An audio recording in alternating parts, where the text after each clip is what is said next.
One final question, so I'm going to go over to Nick Cumming-Bruce at the New York Times. Nick, can you hear us? Yeah. Please go ahead. Very much. Thank you. Just following on really from some of the questions already asked. European countries are getting to terms with what's needed to reopen their economies. There seems to be, however, very little commonality in approaches to reopening schools. And I'm wondering how far you assess the risk that school reopening will become the major driver of new infections going into the autumn.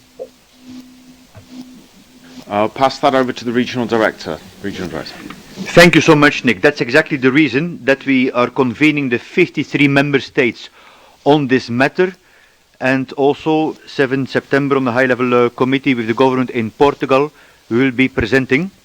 What we know is that we can't open societies without opening the schools first.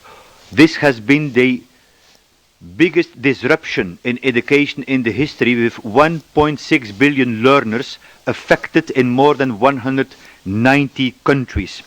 So the key issue here, Nick, is that it depends a lot on the level of transmission in the community. Basic measures have to be applied everywhere, but then depending on where you are in the pandemic in the community, additional measures have to be implemented.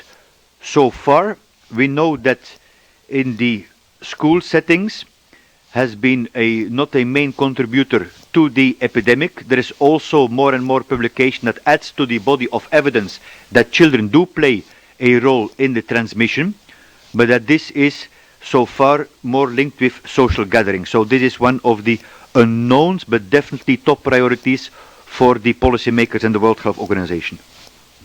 So thanks very much.